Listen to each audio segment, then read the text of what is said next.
Today's episode of This Week in Startups is brought to you by MailChimp. Manage lists with up to 2,000 subscribers and send up to 12,000 emails per month for free with MailChimp. And by SnapTerms, online legal protection made simple. Visit snapterms.com and enter the code TWIST to receive 10% off of your order.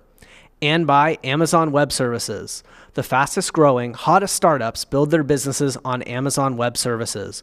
Learn more at aws.amazon.com/startups. Hey everybody, it's Jason Calacanis. This is This Week in Startups. Today on the program, Dwolla, the payment company from Iowa that everybody's talking about. Fred Wilson from Flatiron Partners, from Union Square Ventures invested in.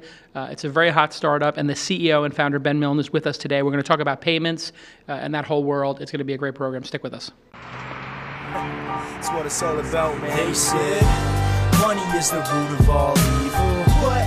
Funny how it feeds my people. Yeah. We ain't gonna live like equals until we get the money, spend the money, and defeat you. Yeah. Money is the root of all evil. What? Funny how it feeds my people. Yeah. We ain't gonna live like equals until we get the money, spend the money, and defeat you. Hey everybody, it's Jason Calacanis. This is This Week in Startups, the show where we talk about startup companies that are changing the world, building awesome products or services, and how to do that, frankly, how to make your dent in the universe. And today on the program, we're going to have Ben Milne from Dwolla, Dwolla, a fantastic startup that is really all the rage right now. People are very excited about it. It's similar to PayPal, but better in a number of significant ways. And the folks over at Union Square Ventures, Albert and Fred Wilson, have invested in it, so that's kind of a big deal. And we're going to introduce the founder in just one second. But before I do, let me just do a couple of pieces of housekeeping. Next week, launch mobile and wearables in San Francisco, September 30th and October 1st. 67 speakers over 2 days. Mobile.launch.co. It's going to be amazing. Go buy a ticket. And we're doing This Week in Startups live, and you can reserve your ticket for free. Well, $2. We charge $2 so people don't buy a bunch of tickets and then scalp them, which is what's been happening. So go ahead and go to twistlive.launch.co. Twistlive.launch.co. October 4th in San Francisco, Steve Jurvetson, the investor in SpaceX and Tesla. October 10th in New York City with Alexis from Reddit. You may have heard of it. And October 11th in Boston, famed angel investor and technologist Bill Warner, who created the Avid video editing system and has invested in dozens and dozens of startups. Really, just what a great lineup. Great job, Gina and everybody, for getting such fantastic guests on the program today. The CEO and co-founder of Dwolla, Ben Milne, is with us. Welcome to the program. Thanks for having me. Appreciate it. A pleasure. Get up on that microphone there. So tell me, Dwolla, when did you start it and why? So I started actually working on it in some capacity probably about 5 years ago. And I started because I had an e-commerce company that sold all of our products online. So all the money we made basically came in through credit cards. At the point at which I was trying to figure out what to do with the business, I realized that credit cards were costing us about $55,000 a year. And that kind of pissed me off just a little bit. So I basically started working on how could we get paid through our website without paying credit card fees. It took me a couple years then to figure out how to actually do it, how to get it legally up and running. And then we launched in December of 2010. So it took quite a while. How can you get paid on your website without paying the credit card fees? Because the credit card fees are what, 1%, 2%, 3%? Yeah, back then, I think I was probably at about 3.5%. Wow. And that was kind of all in everything I was dealing with. And now, Square's done a nice job. I think they're at 2.75, PayPal's at 2.9. There's other services, obviously, that are out there like Braintree and Stripe. And so either way, the only way to really remove those fees is to build an entirely new network. There is a cost to processing a credit card. And so, like I said, the only way to actually get those costs out, you can't negotiate around that deal. You actually have to build a new network, which is what Dwolla is. So if you don't want to pay credit card fees, use Dwolla. So do I need to have, or am I setting up my bank account at Bank of America to connect to my Dwolla account, or am I creating another bank account at Dwolla? How does that work as a consumer? Yeah, so basically, when you open an account with Dwolla, you become a member of Dwolla's network. You essentially are opening a relationship with financial institutions, which are part of the network, which is where the money was be held. We don't hold the money. If you do have a balance inside of the network. Otherwise, anybody with a bank account can connect to it. So basically, it's compatible with any bank account. How hard is it for a consumer to connect their bank account? Is that like a couple of hour process, a couple of minute process? Yeah, I mean, honestly, the initial setup is pretty obnoxious right now. You've got to go through and do like the 2 deposit things and all of that stuff. What is that 2 deposit thing? That was a PayPal innovation, right? You know, I don't know if it was originally came from PayPal, but it's been pretty standardized whether or not you do it at PayPal or E-Trade or at Dwolla or anything like that. It's a pretty, standard process, and Which obviously is? one we would like to do without. And Explain how that works, yeah. yeah, so basically you go put in like a account number and routing number. So basically the same thing as putting in a 16-digit account number and expiration date. You're just telling us where your account is. And then we would send a few small deposits. You basically go in, you validate that they're there, and then the account is synced So essentially. you send a 17-cent and a 7-cent. Right, exactly. And that, in a way, then becomes a fraud protection because you would only know that those deposits that Dwolla is making into my Bank of America account, because I'm entering it back in, you'd have to get pretty lucky to get those correct. Yeah, Guessing. I would say that that's one tool, but there's also, different rules and regulations around, making sure you have account holder authorization before going in and debiting an account and things like that. So, one of the things that we want to make sure that we do is we remain very respectful of the existing compliance and regulation requirements for us as a network. And that's something that I think a lot of small companies sort of ignore totally. And we've worked really hard to make sure that, we're building those systems in tandem and scaling them well with the company. Yeah. And so if I am not in the network and I come to a site that accepts Dwolla or uses Dwolla, can I still pay with my credit card if I'm like a merchant, or is Dwolla like a separate option? Yep, no credit cards. So basically no 16-digit account numbers, period. So basically, as soon as that sort of like legacy technology hits our system, we're pregnant with all the fees everybody else has. And the way that we get around that is by building our own network, our own protocol, our own everything, which, getting to start over and building your own network means we get to cheat and use the latest technology to do the things we want to do. The difficult part is that everybody's got to pretty much opt in one at a time, which takes a long time and is really tough, but it means we don't have the fees or the problems the other networks have. Were you intimidated as an entrepreneur taking on payments? I didn't know what I was doing, man. You were too stupid to know how hard this would be? I think so, yeah. It's in a way, if you think about how complicated this is, like no sane person would take this on. You took this on because you had a personal pain. Yeah, I mean, I was really pissed off. And obviously the amount of work you're willing to put in when you're really angry is a little bit different than you're just looking for something to do during the day. Yeah, I mean, it's really difficult. I would say it's safe to know, or safe to say I didn't really know. Right. How did you gain all that knowledge of banking transactions and how to move money around? Because it seems pretty intimidating and scary. How did you get all that information? Use the internet, man. You just looked it up. A lot of stuff is openly available. It's in really big, boring white papers. And I've read a lot of the Federal Reserve, et cetera, et cetera. I mean, you just read a lot of white papers, then ask a lot of questions. And it's amazing when you start looking for people that have really big brains in the payment space. If you send them an email and ask them a question that actually you're able to articulate what problem you're trying to solve, people are actually really helpful. I think it's like that in every business. Yeah, so asking for help actually results in good answers. I would say so. And so how big is the network now? Because you're saying the network is hard to build, right? It was hard for PayPal to build their network as well, I guess. It took years and years and years. So how far along are you in that journey? We're probably on stage 2 of about 10,000. We're really early on, and if you look at our volumes online and you looked at us from the perspective of $1 billion in payments in a year is interesting, but that's the beginning. The payments landscape in the United States is hundreds of trillions, and because of our low cost model, we're able to serve a lot of transactions that you couldn't if you were a credit card network. So we're very small in the marketplace. You have $1 billion, or you've publicly stated $1 billion, or maybe that's on your website. This year, 2013, go through the system? Is that right? I think that's the last thing that kind of publicly went out when, Right. I think post some of the fundraising that we did with Andreessen. Okay. So it could be much more, but now one would think, because it's been growing pretty nicely. But the key is the low fees. So you came into the market with what some people said were unsustainable or absurdly low fees. Explain exactly how low these fees are. Well, so anything under $10 is totally free, and anything over $10 up to 10 million is 25 cents a transaction. So we basically, our theory is it doesn't really cost any more to move $11 as it does 11 million. The risk is different, but it's a minimal amount of data. It's just zeros. I mean, we really believe that money is data. It's very important data, but at the end of the day, that's pretty much the way we look at it. So there's no reason to charge that percentage. It's even less than data when you think about it, because data has a storage thing. So 11 gigabytes is more than 1 megabyte. But in this case, it's just, a number. But how does that relate to somebody like, say, PayPal? If you were going to move $1,000 on PayPal, or even $10, what would it cost?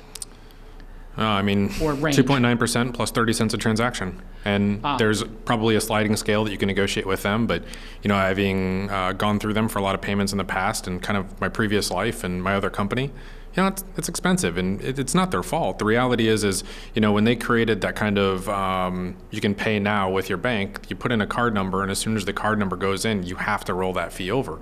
It's just all there is to it. Right. They have to roll that 2.9% is covering what they're paying to Visa, MasterCard, or American Express. Yep, they'll have a little bit of margin in that, but inevitably once you put the cards in, you can't avoid those fees. It's impossible. Interesting. And so when you shared this with venture capitalists and investors, did they say, wow, you're not greedy enough, you don't have a scalable enough model, you're selling yourself short, and try to convince you to change this? Because it does seem almost like a religious sort of reasoning, like, well, it's data, it's 25 cents, but I mean, a logical argument could be made that the person shipping $11 million instead of $11 could afford $1, not 25 cents. I think so. But at the end of the day, what we ended up finding was there was a few different groups of venture capitalists. One that thought, well, you could take this and you could charge 1% or 1.5 or 2%, and you could have a really great business there. Well, yeah, maybe, but that's not why we're building the company. The reason we're building the company is to build a new network that bypasses these problems and roll the savings back to the end consumer, and the merchant, and the government, and financial institutions, and so what we found is that the people that wanted us to try and turn on a specific side of revenue stream that was just marginally better than the other product were the same ones that wanted to basically build a company that could flip maybe in 2 or 3 years, right? And so when we start looking at the other side of venture capitalists, which are actually really long-term oriented or long-term thinkers, right, that we're looking at how do you build a very sustainable architecture which actually has a solid amount of margin and a revenue stream attached to it. It'll take 10 years to build, but is that a ride you want to go on? Those personalities sort of like, they segment themselves out very quickly, and they don't probably get along very well. And thankfully, I think we found the long-term thinkers. All right, so when we get back, I want to talk about the $20+ million you've raised from Union Square and Andreessen Horowitz and Paige Craig and other folks. I mean, it's a pretty extraordinary list of people who've invested in the company and how you landed all that investment when we get back from this commercial break. Let me just take a quick moment to thank @SnapTerms for sponsoring This Week in Startups. If your website doesn't have a proper terms of service or privacy policy, you are risking costly litigation. SnapTerms is the simple, affordable, and fast way to protect your website with a proper terms of service and privacy policy. You've got a proper terms of service and privacy policy. I would suspect yes, you've spent a little bit of money on these things. Yep. Well, if you would like to go to This Week in Startups /legal, and you'll see ours. They're kind of funny. And SnapTerms will get you started starting at only $299. It's a perfect solution, especially when you're starting out. When you check out, use the coupon code TWIST and get 10% off your order. And they have custom solutions for more complex businesses as well. Whether you're an e-commerce business or you're a community-based business or a content-based business, you're going to need different types of terms, and snapterms.com is the best way to do it. Thank you, @SnapTerms. Everybody thank @SnapTerms on their Twitter account, and I really appreciate you guys sponsoring the program for years and years now. I think these guys are in their second or third year sponsoring the program. Great job, SnapTerms. All right, let's talk about fundraising. In your A round, did you do an angel round? I did. Yeah. I invested in that round with some other folks. But we did. It was basically people from Cedar Falls, Iowa. And, basically raised about $250, which got us the ability to get the license we needed at the time in Iowa and get up and running. And like a banking license or? Yeah, so the way we structured the company initially was we were initially something called a money transmitter. Because of the way we structured the company, we held the money on our books. I read the book PayPal Wars and basically thought, okay, well, all I got to really do is recreate some of this stuff.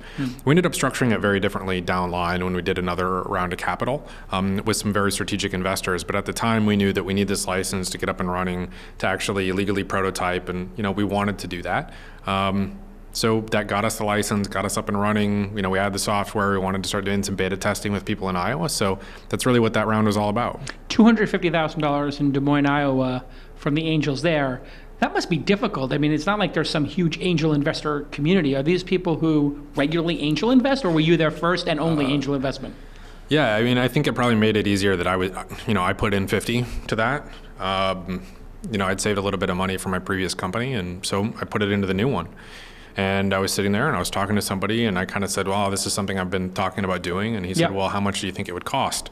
It sort of laughed, and basically him and a couple friends ended up putting in the other 200. Wow. I mean, and they were in this 4 years ago? When did they invest? Oh man, that would have been 2009 timeframe, probably. So 4 years ago. And since then, Union Square Ventures did your A round. Actually, we did $1 million with a financial institution or a subsidiary of a financial institution and a processing company. Both were Iowa-based. Oh, wow. So we did $1 million round with 2 Iowa-based actual, functional companies, which actually helped launch the company nationally. And then we did the Union Square round. Gotcha. So those were strategics. Very much so. And then Union Square gets involved, and then I guess your B round, Andreessen Horowitz, is that right? Is that how it went?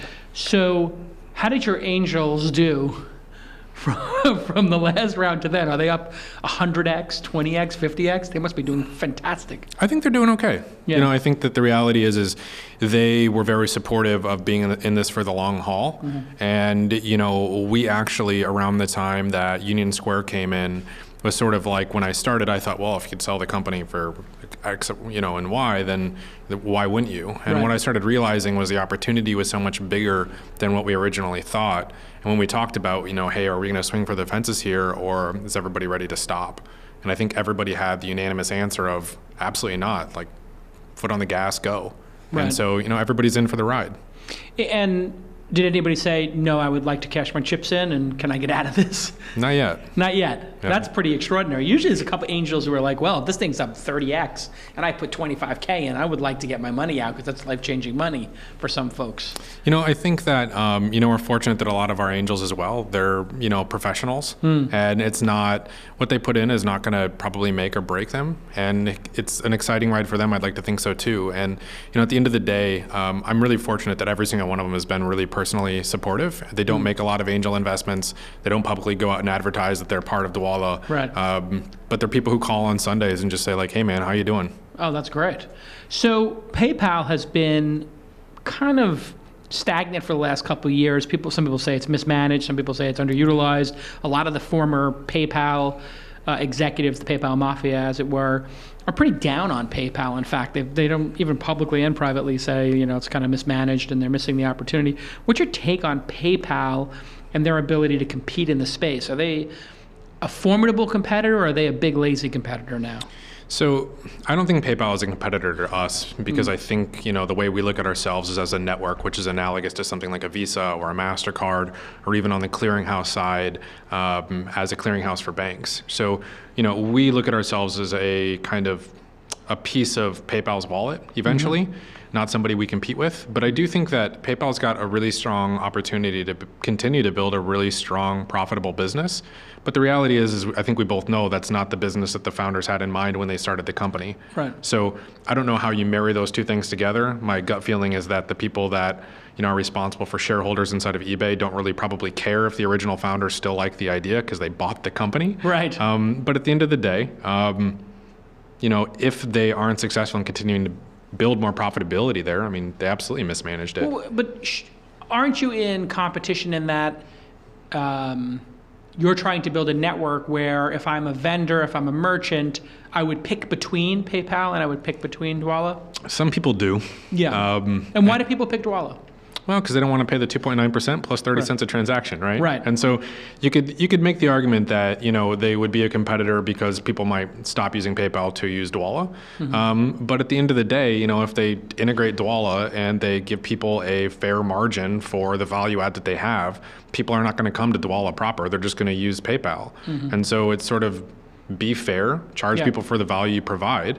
Don't just be onerous about it and force people to pay crazy fees. A merchant, correct me if I'm wrong, can't give a different rate for Dwolla customers than like a Visa or American Express, right?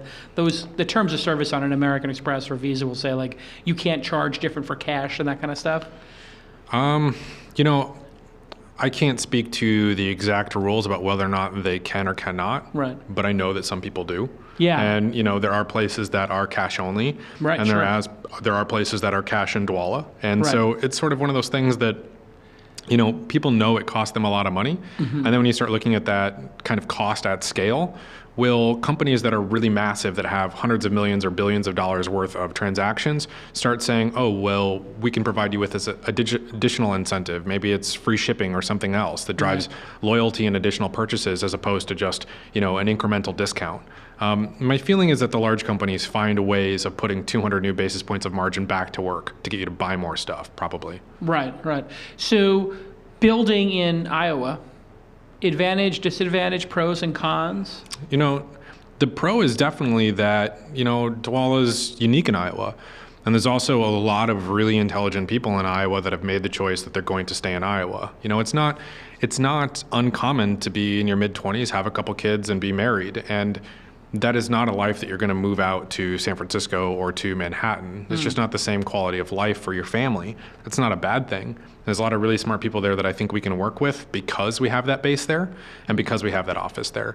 You know, the disadvantages are probably much what most people would, you know, assume, which are the communities learning with us for the first time in a lot of ways, which can be kind of problematic or stressful for a lot of different people. And also, you know, we need to make sure we find the right managers to help continue to build the company. You know, the talents that got you from 15 to 50 are not the ones that are going to get you from 50 to 250. Employees, yeah. Right. And so you have offices in New York and San Francisco now. Yep. How's that going? And it's tough on me and a few others that travel between them. But ultimately, I think that, you know, the goal initially was to build a talent pipeline through the country so that we could find people on both coasts and in the Midwest that had tons of talent and connect them through the company. And in that respect, I think it's going great. But I'm not going to lie. I mean, I'm on a plane a lot. Yeah, that's a big sacrifice to have to fly coast to coast and stop over in the middle. With $22 million or $23 million raised, it seems like a big number. You only have 50 or so employees. What's the plan to put that capital to work? Is it mostly, was it an advantageous raise where you just had the ability to raise a lot of money so you did for a rainy day, or is there some plan to deploy that? There's definitely a plan. Yeah. You know, I think that what we work on is, you know, we want to make sure that we continue to verticalize the company and our sales efforts. So, you know, investing in sales and marketing and things like that, we're working on doing those for the first time. You know, building out, you know, a strong executive team to build the company into what we believe it should be is a strong focus. And there's also a lot of technology that we could be better about. You know, we need a lot of work around our developer section. We need to add engineering there so that we have a better sandbox. We have a lot of work to do in our mobile applications where the technology of having less friction is available. We just don't have the bandwidth to build it. So we're going to build a bigger team, more engineering, and build out our sales staff and executive team. So how do app developers and websites use it in a sort of clever way? I mean, obviously, you know, if you're selling speakers or guitars or whatever widgets, you can use it. But there are some people doing some fancy stuff with the API. What are some of the things that you're sort of most intrigued and proud of in the developer community? I think the funnest stuff is the impractical things that the hackers do. I mean, the things that come out of hackathons, or like somebody built once one thing that allowed you to go on their platform, search any item on Amazon.com, and somehow they hacked together this backend that would allow you to buy through their application with Dwolla anything on Amazon.com. And then it would just show up to your door. And click a couple buttons, hit buy, then it just shows up. I mean, that's awesome. Wow. I don't know whatever happened with it. I don't know where it is. You know, we had a few people that basically Dwolla ties into any messaging system connected to the internet. We've had people build payments into SMS, just like integrate with Twilio so you can make payments with SMS. Really cool stuff. Building it into Twitter or Facebook or anything else. I mean, if you email me, my email address is just b@dwolla.com. If you send me an email, it'll send you back a penny. I mean, it's just sort of like, because you can tie the network to any trigger and it's so low cost, it opens up tons of different possibilities. And I think that the things that come out of hackathons, while impractical, I think are the things that I just look at and I think are hilarious and awesome. A lot of people have thought about that sort of easy way for friends to send money to each other. Even with PayPal, it doesn't seem like that has massive critical mass. Like every now and then in a poker game, somebody will lose money to me and they'll just get a PayPal the next day from them instead of a check, but it's 1 out of 100 poker players. Do we in the technology industry overestimate people's utilization of this sort of peer-to-peer payment stuff? I don't think you can build a great business on just P2P alone. P2P is a use case that's really erratic and hard to predict. I think if people become almost addicted to the platform, they use it for that a lot, but not at the frequency that they would, say, get paid from their employer or pay their mortgage or pay for their car or, visit their favorite restaurant, for example. And so, we try to concentrate a lot on these relationships where you take a ton of capital and then you seed it out across a bunch of people, and how we actually reduce friction for businesses and governments inside of kind of that relationship. So that's a really great use case. The peer-to-peer one is sexy and it makes for a good story in a tech blog, but when you have to pay 500 or 5,000 remote workers some amount of money, that's the bulk. What would you call that? Is like bulk payment systems? Or something? That's we call that particular function like mass pay. Yeah. And we limit the consumer version at 2,000 accounts as a receiver, but it's a really easy limit to remove. And if a business needs to pay out, $30 million tomorrow to 10,000 different people, we can facilitate that. And if the payments are over $10, we just want our quarter. And most of the time, those payments are 1,000 to 5,000. And the alternative is, I'm going to print a check and then I'm going to mail the check, which, they're probably spending between 50 and 75 cents a piece on. Yeah, I remember in the Weblogs Inc. days, we had 400 or 500 bloggers at the peak, and every month we'd be paying, a couple of hundred of those, maybe a third or half. And I used to write manual checks. That sucks. And it used to be 10 checks, then 20 checks, then 50 checks. And then I remember being at a conference right before we sold the company, and I was sitting there and somebody had brought me the checks to the Web 2.0 conference, and I had 150 checks, and I was sitting there signing 150 checks while listening to a speaker. That's a hot mess, man. Just that was upload just it and send the money. disaster. Yep, totally get it. Technology talent and developers and all that kind of stuff, how are you dealing with the massive competition for those developers? I mean, in Des Moines, is there a natural resource of technologists that you can tap into? Are there schools that really do a great job producing them, or banks that you can poach them from? How do you get talent? So Des Moines is actually a really strong financial services town. Insurance companies, financial institutions. There's tons of great engineers in Des Moines. And, I think our engineering team is perfect proof of that. Yeah. The reality is, in Des Moines, there's a lot of these really large companies like Principal or EMC or Pioneer. These are really good companies. Or even John Deere is another good example where they all have pretty complex software systems that drive their business, and the personality that wants to be in one of those businesses versus wants to go take a shot at a startup, take equity in the company, get some options and work really hard on building something and probably be more stressed but have more opportunity. There's not a lot of companies that can go do that in Des Moines. But they can at Dwolla. Like one. There's a few other small ones I think are coming out, but Dwolla, I think Dwolla provides them with a really good opportunity to have similar salaries with a lot more upside, and if they want to work on really complex problems with a lot of accountability, they can come do that at Dwolla for sure. All right, when we get back from the commercial break, I want to talk about Bitcoin and all these virtual currencies. You guys got into a little bit of a snafu with some of that when we get back from this commercial break. Hey, MailChimp is a product I use every week, and I love it. Software as a service, up to 2,000 subscribers and 12,000 emails per month free. The free plan is always free, and you can use it pay as you go, so you're not paying like $3,000 or $4,000 a month like some of those other companies, and making you sign up for 2 years. If you use it, you pay. If you don't, you don't pay. I love that sort of model that they pioneered.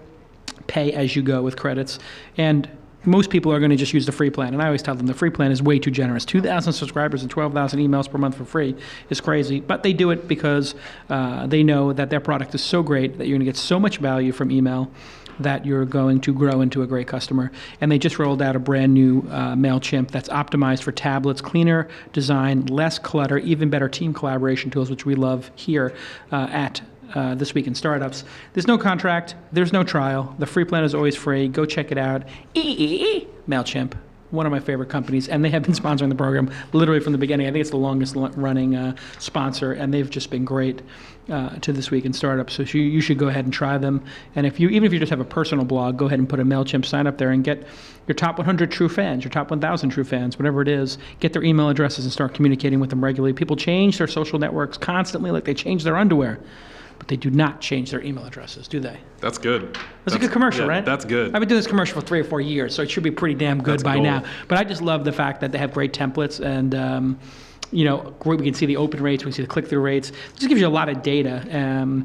Although I have to say, like, all the data is fine. Like, I look at that once in a while, every 3 to 6 months, I look at the data. But what they really do is they have really great stuff on their blog at MailChimp. Just type MailChimp blog into Google, you'll find it, or go to MailChimp.com. But they actually teach you how to write good emails, write good subject lines, and do A/B testing. They've really got an easy system and then a more complex set of tools that you can learn to use as you grow. Thanks, MailChimp. Okay. I read somewhere a big lawsuit about Bitcoin. Probably, I'm assuming your lawyers are telling you don't go on This Week in Startups and talk about all the details of the lawsuit. But what happened essentially, and how do you look at the Bitcoin? Is it a competitor? Is it collaborative? And should people be using Dwolla to trade Bitcoin or not, or Ripples or not?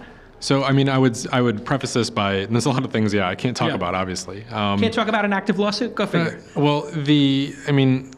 The reality is my opinions have never really changed on that particular subject, and that particular subject is virtual currency in general. Right. That and whatever you decide to do with your money is your business. So the reality is very early on, we took this stance of, are we going to allow something like virtual currency, would we allow people to buy virtual currency with our network?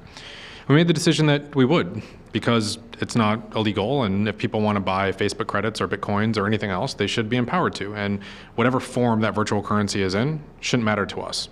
So, that particular thinking very early on was, kind of a blessing and a curse, because, the ability for people to misunderstand our network and what our goals are and the way we look at the world, we just think it's driven a lot of misunderstanding. But the reality is we just believe you should be able to do whatever you want with your money, assuming that that's legal. Right. So our viewpoint has always been, if it's legal, let people do it. If it's illegal, no, absolutely not. And so the way we look at it today is I do not perceive any merchant selling any good or services, which is what any platform does that sells Bitcoins or sells shirts or sells anything. You're buying a good or service from that platform. That platform is the merchant. So if that merchant is operating a legitimate business, would we allow them to utilize Dwolla? Well, yeah, probably. Yeah. But if at some point, it is something that we cannot service, we just react accordingly. Right, and you get to pick who you work with. The government, I'm sure you have to keep up to date on this. Explain to the audience the government's position on virtual currency. Yeah, the government, I think, views all forms of currency, whether or not it's government issued or virtual, as value. And the government regulates value. You can walk around with dollars, but where you get those from is a regulated entity. And the reality is FinCEN did issue some sort of guidance on the way What is FinCEN? What does that mean exactly? So basically, FinCEN is the part of the government that watches financial transactions to make sure people aren't doing bad shit with money. So essentially, they're the ones who just want to make sure that the things that are getting reported back to the top are getting reported. So if you take things off grid and you don't report, that's not a good thing. And so because of money laundering or terrorism or whatever reasons. Yep, exactly. Tax. Exactly. I would say probably not so much the tax with those guys, but the reality is they just want to make sure people are not doing screwed up stuff. And they did issue guidance on the way that they view, different exchanging platforms, and that would extend to things like Forex and so on and so forth, which is where you're changing one currency to the other. If you take a margin on that, you're going to get regulated, and that's okay. That's kind of a nod of legitimacy. Yeah, and so Bitcoin now feels like it's getting legitimate. What do you think the future of Bitcoin is, just as somebody who's in the industry? I'm not really sure. I think that the reality is the world has lots of different forms of currency. Whether or not it's virtual or whether or not it's issued by a government, when these forms of currencies exist and when they grow, they become regulated, and that's just fine. So how far they go beyond that, no one really knows. But the thing that we focused on is building a network that basically exists inside of the existing infrastructure from a regulatory perspective and compliance perspective inside of the US financial system. That means that we work with existing US dollars to allow you to do whatever you want with your US dollars. The system is built to support multiple currencies, and maybe at one point we'll add additional currencies, but the peso is a pretty big market. So is, the yuan. Right. And so maybe those are the ones we'll start with. We don't know yet. But for now, we're going to stay focused on the dollar. And Bitcoin seems to be, because of the anonymity in Bitcoin, or it's not always anonymous, but, and who knows what's anonymous anymore, I guess, given what's going on in the world. But the anonymity of it, the portability of it, it does make it a little bit more dangerous. I mean, I would to be involved with. Would I be correct in thinking that? I mean, I don't think it's any more or less dangerous than anything else. I mean, if you're irresponsible with the way you operate your business is at high risk, regardless of the type of business that you're in. Right. If you are irresponsible with your money's at risk, regardless of what are the things that you buy and sell as an individual or as a business. So I think that a lot of the kind of media hype and so on and so forth it's actually probably negatively affecting a lot of people that are involved very closely in that business. So I actually think the reputation risk is very high there. But the reality is, I mean, if people are operating in that business and operating legitimately and following the laws and regulations that now are there to give them guidance, they're going to build good businesses, I'm sure. They just need to be aware of kind of the rules and regulation around them. How much do you have to actually be involved with the government in relation to transactions? You have to report things over $9,000 or something. Like, how much of a burden is it today to be in compliance with all this stuff? Oh, man. So I wouldn't call it a burden, but there's a real cost to compliance and, operating, inside of kind of a regulated ecosystem. And we connect directly to financial institutions. One of our core technologies is a technology called FiSync, which basically is a real-time gross settlement system that operates between financial institutions.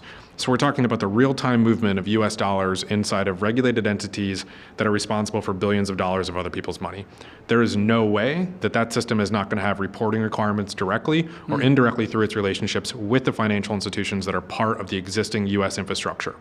So there's no way necessarily around it. So you just build that stuff directly into the network and just absorb the cost of the compliance and the regulation, because ultimately, the regulation is there to protect people and the compliance is there to protect, the company or its partners and so on and so forth. And that's okay. It's just a cost of doing business.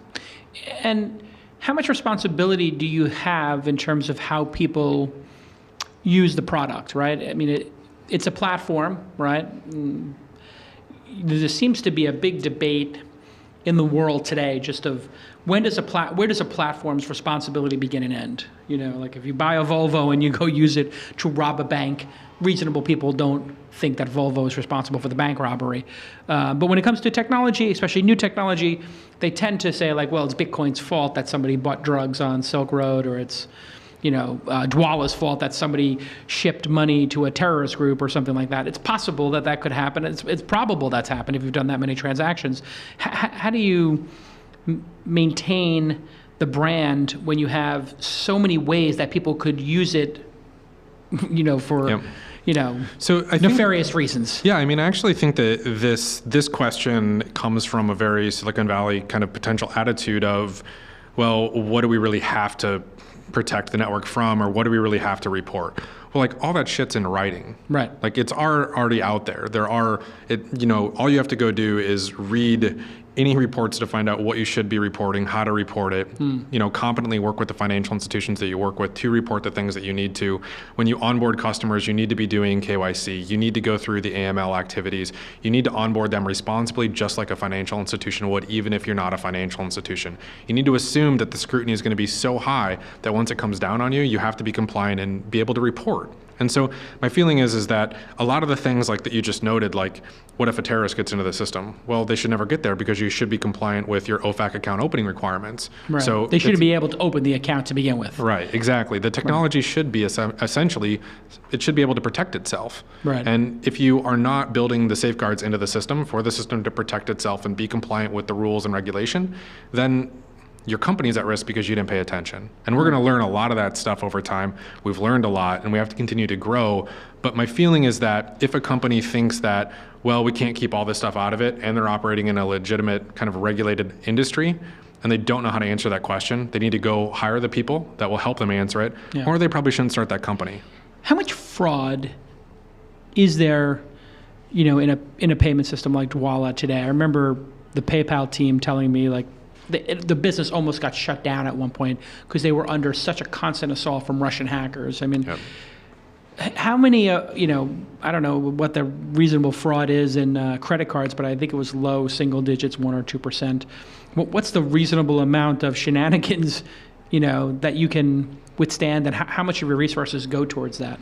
Yeah, so I mean, we invested really early on in our fraud infrastructure, and we've learned a lot. And we've been hit by a lot of different attacks for sure, but I will say that our fraud losses overall are much lower than industry standard. What's the industry standard? So even if you looked at 4 or 8 basis points on PIN-based debit or signature-based credit, a lot of internet companies I know have much more. But we're unique in the sense that we have our own network. So we have access to more data, and we know both sides of the transactions, which means we should be able to make better decisions.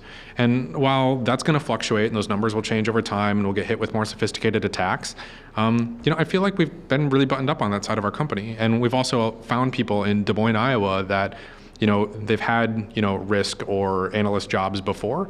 And actually, when I first started coming out here, some of the early PayPal guys were the ones that told me, well, hey, this might be a way for you to look at fraud.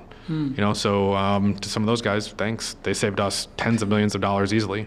What are the type of attacks you guys get most frequently? Like, how does somebody try to attack the system? Stealing their roommate's bank account number? I mean, how does it work? Well, I mean, I hesitate to go into that too deeply. Yeah. But what's the obvious stuff that people, talk about pretty regularly? I think that the reality is credit cards are an easy thing to purchase. You can go purchase and steal a whole bunch of credit cards. Everybody kind of knows that, identities have already been stolen. Somebody already has your credit card number. They just may have not used it yet. Credit card data is everywhere. Well, there's a lot of bank data as well. And so the reality is when data comes into the system or identities come into the system, we need to make sure that the identities are real that are coming into the system, and that the data that's being provided to us about where to route the capital or the money is good, basically, data. And we need to assume that everything is coming in is bad, unfortunately, until we confirm that it's good. I hate to almost be that generic about it, but there's a lot of different ways that people can attempt to create fraud with a financial services company or with a payment network. And if you just responsibly approach it and recognize that those are real risks, it's tough. And it's expensive, but it's really not that bad. You're responsible in a way for a lot of this because you're your own network. Is that like a higher level of burden? I would say that there's a higher level of scrutiny because if we were to allow a significant amount of fraud, that fraud would then be absorbed into the financial institutions that we connect to. It would also decrease our credibility with any financial institutions we want to connect to. And if we had a higher than average industry fraud rate with financial institutions where we're connecting a real-time product that is unique throughout the United States, no one would do business with us. So we have to demonstrate a higher level of accountability for those things. Is identity and fraud getting easier because of things like online identity, social media, people having, more viable existences, or is it all that verifiable information working in the hands of the identity thieves?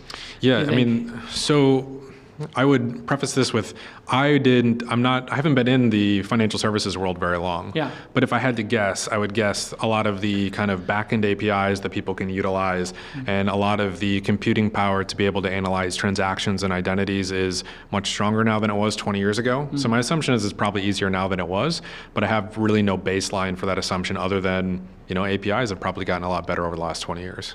If the company is successful, where do you think it will look like in 5 years? I mean, you guys have to have a nice long-term plan going. I mean, if you hit all your marks, what will Dwolla look like in 2018?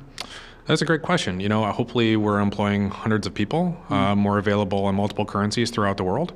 And we're able to facilitate a, larger than majority access to a real-time network inside of the United States where our pricing model is available to everybody with true real-time. And so how that manifests itself into like the size of the company, I'm not sure I fully know yet, but if we got 5 years down the road and we weren't supporting multiple currencies, we didn't have a lot of really great people working at the company, seeing a lot of value in their work, I would think that we failed and we missed a big opportunity. Do you think the world's going to start moving towards one currency, or we're going to see the EU kind of, break apart and less of this concept of the one world currency? And I don't think there's going to be one currency in the world. I mean, you look at how many currencies we have.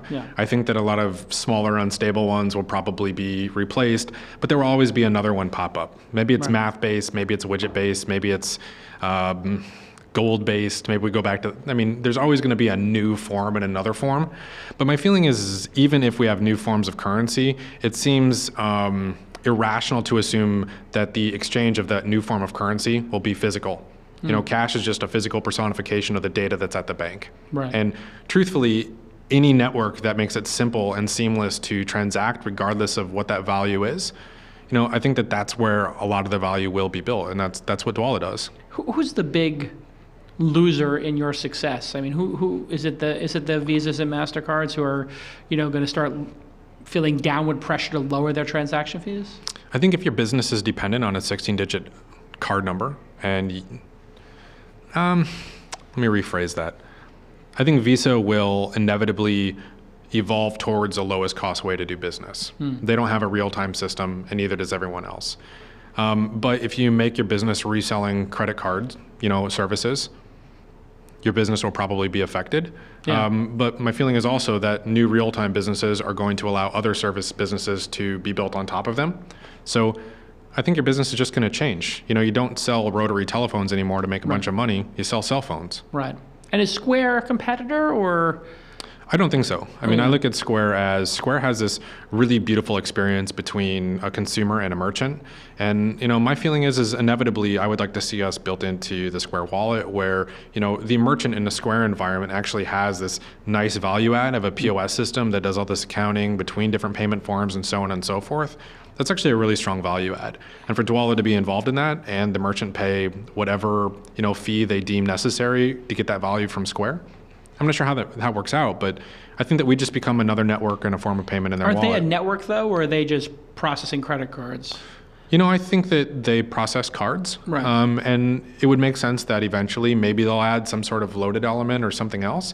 But if there's a whole bunch of liquidity built up in our network and people want to spend at Square merchants, and Square can actually make more money because they're doing that, would that make sense long term? And, again, I can't speak on behalf of Jack at all, obviously, but, if there's enough volume on one side, maybe. Yeah. And who else in this emerging space do you think is doing something interesting? I really like what Square is doing. I mean, in the kind of wallet space, I think it's really interesting. I think that Google Wallet with the TXVia acquisition has a lot of potentially unrealized opportunity. There's a lot of big brains there if they can kind of... what was that acquisition that Google made? TXVia. What is it? So TXVia was a credit card processing company. Worked a lot with banks and so on and so forth. But essentially, they have a lot of opportunity there. I'm not sure how it's going to work itself out, but I really think that Square's doing it right. They're doing a nice job. Do you think Apple's going to get into payments? They have 700 million devices, and most of them have credit cards in them. You kind of have to have a credit card to use an iPhone, and now they have identity with the thumbprint.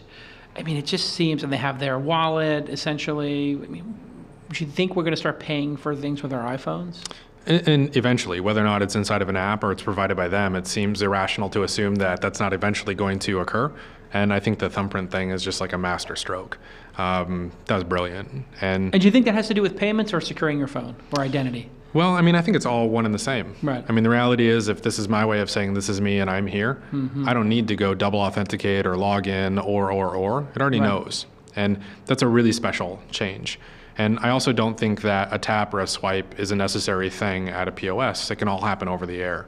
Right. And so, again, how that comes together, I'm not really sure. But if Apple does it right, it's going to be really interesting to see how it goes. And Apple will at some point enter that space. The question is just when.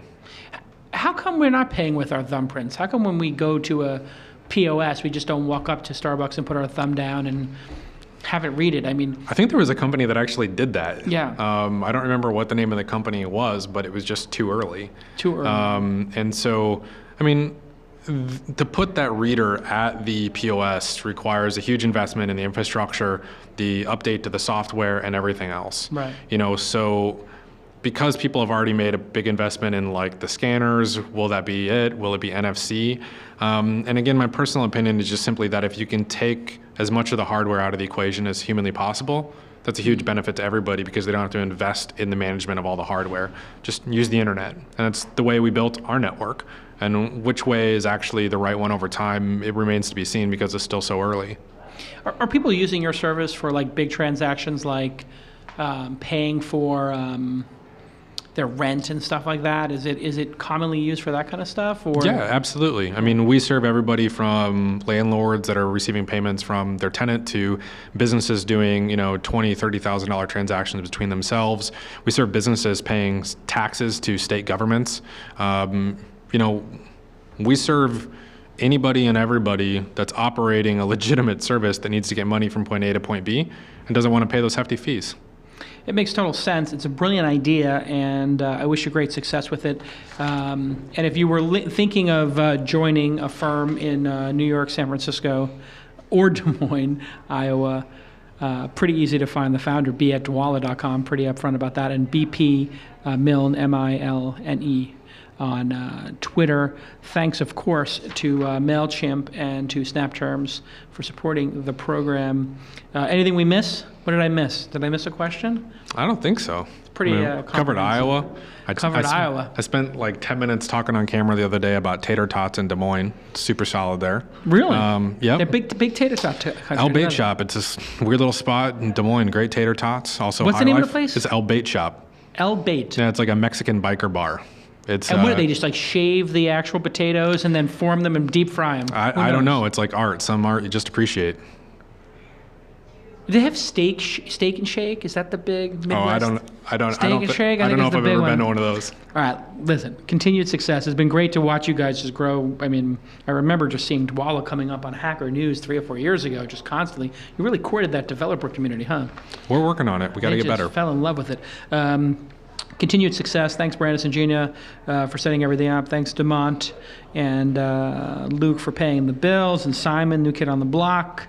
And follow us on Twitter, TWI Startups. Follow me at Jason, and go to Dwolla.com. And people can now have the Dwolla app on their phone and start trading directly with their friends, right? Absolutely. And that's a neat business, but not the core of your business. You want those merchants and businesses to start using it to save the big bucks. Absolutely. I mean, I think at the end of the day, we're essentially an enterprise product. Yeah. Awesome. Hey, great continued success. Good luck with everything, Ben, and we'll see you next time on This Week in Startups.